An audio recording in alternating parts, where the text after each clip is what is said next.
السلام علیکم ورحمۃ اللہ وبرکاتہ۔ ناظرین، اس واقعہ کی مختصر تفصیل یہ ہے کہ حضور اکرم صلی اللہ علیہ وسلم کے پاس سونے کا طشت لایا گیا جو حکمت اور ایمان سے پر تھا۔ آپ صلی اللہ علیہ وسلم کا سینہ چاک کیا گیا، پھر اسے زمزم کے پانی سے دھویا گیا، پھر اسے حکمت اور ایمان سے بھر دیا گیا، اور پھر بجلی کی رفتار سے زیادہ تیز چلنے والی ایک سواری یعنی براق لایا گیا جو لمبا سفید رنگ کا چوپایا تھا۔ اس کا قد گدھے سے بڑا اور خچر سے چھوٹا تھا۔ وہ اپنا قدم وہاں رکھتا تھا جہاں تک اس کی نظر پڑتی تھی۔ اس پر سواری کر کے حضور اکرم صلی اللہ علیہ وسلم کو بیت المقدس لے جایا گیا، اور وہاں تمام انبیاء کرام نے حضور صلی اللہ علیہ وسلم کی اقتداء میں نماز پڑھی۔ پھر آسمانوں کی طرف لے جایا گیا۔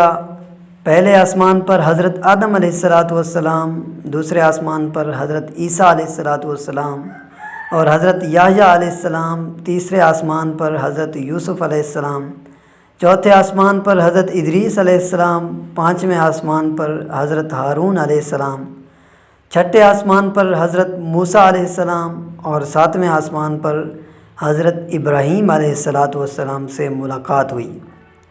اس کے بعد بیت المعمور حضور اکرم صلی اللہ علیہ وسلم کے سامنے کر دیا گیا، جہاں روزانہ 70,000 فرشتے اللہ کی عبادت کے لیے داخل ہوتے ہیں، جو دوبارہ اس میں لوٹ کر نہیں آتے۔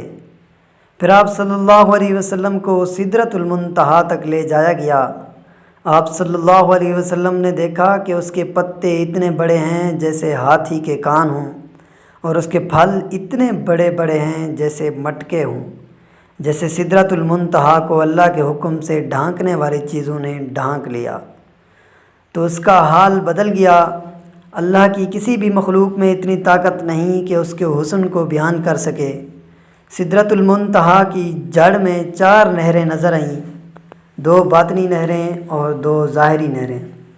حضور اکرم صلی اللہ علیہ وسلم کے دریافت کرنے پر حضرت جبرائیل علیہ السلام نے بتایا کہ باطنی 2 نہریں جنت کی نہریں ہیں، اور ظاہری 2 نہریں فرات اور نیل ہیں۔